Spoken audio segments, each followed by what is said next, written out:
as the Hornets, who knocked off Dallas in the first round, taking on the Spurs. You saw some of the players reference that Phoenix series, how physical it was for San Antonio. Well, Tim Duncan, Chris Paul, a couple of the principals here. They split their 4 games during the regular season, and now it is on in the postseason. That is Peja for 3 as the Hornets come out hot, good for an 8-0 start. But then San Antonio answers, ties it at 10 here. Tony Parker with the nice reverse here.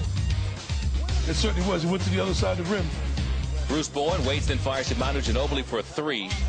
Spurs led by 4 after 1 after trailing 8-0 in this game, so they got it together. After the Hornets mascot jumped through a flaming hoop as part of a performance for the crowd, they have to extinguish and clean up a mess there that delayed the game for 19 minutes. Let's see who would heat up after that. Tony Parker gets it going in the lane. Good for an 8, or rather, should see San Antonio by 8. Now it's Chris Paul lobbing up top to Tyson Chandler, who had a solid game. That capped a 14-3 Hornets run as they regained the lead. But the Spurs punch back as they are known to do. Bruce Bowen rising. 17 points for Bowen. More of an offensive player in this game than you would expect for San Antonio. And that score was right there. They had 8, but all of a sudden, here comes the Hornets back. And that sting from the Hornets, tell you what, it'll make you feel and it'll make you hurt. Paul West and company trailed by 4 at the half, and we talked about who would be on fire. It was the Hornets in the second half. Page and Stojakovic and company knocking down shot after shot. That was part of a 13-0 New Orleans Hornets run you saw a moment ago. That is West with a nice arcing shot there. Hornets by a score of 74-66 after 3, and they continue to control in the fourth quarter. They finished strongly against a team that has been there many times before. They knocked King Kong to his feet. Off his feet, I should say, in that all-important second half, particularly in the fourth quarter. Again, transition basketball, and that's what they were able to do. When you see a team run like that on the Spurs, 2 things. 1, defensive balance. Secondly, they're missing shots. Put the ball in the basket, teams don't run. We saw Paul and West talk about Chandler. I didn't bring him up to you, Fred, and I should have, but Tyson Chandler, as they pointed out, doing a fine defensive job against Tim Duncan. He had 10 points, 15 rebounds. You look at this, you talk about role players. Let's look at these guys. You have West, you understand his role. Stojakovic, ditto, great outside threat. Chris Paul does everything. Tyson Chandler, a guy who can bang the boards and produce for you, throwing 10 points from Wells as well. That is a solid role-playing team, and it really showed itself tonight in a big spot where they get a 19-point win.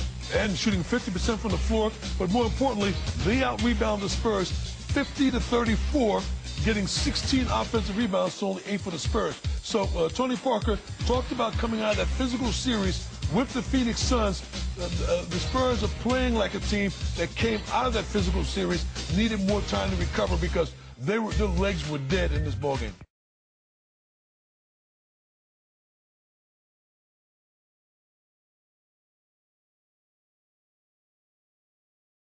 Remember, the slams were coming fast and furious, and at number 10, it's the king, LeBron James. No need to LeBron. Oh, man. He even lost his own balance as he put that one well behind his ear. Number 9 is brought to you by a flying Hornet. Tyson Chandler, that is Wham with the right hand. At 8, it's Paul Pierce against the world. Oh, my goodness. When you get there late, you get your feelings hurt, and that's what happened right there. At All-Star Weekend, Andre Iguodala provides us with number 7. Oh! Ran out the building. It's a slam dunk contest again. That's beautiful. And that's hang time, ladies and gentlemen. But at number 6, Nate Robinson steals the All-Star crown.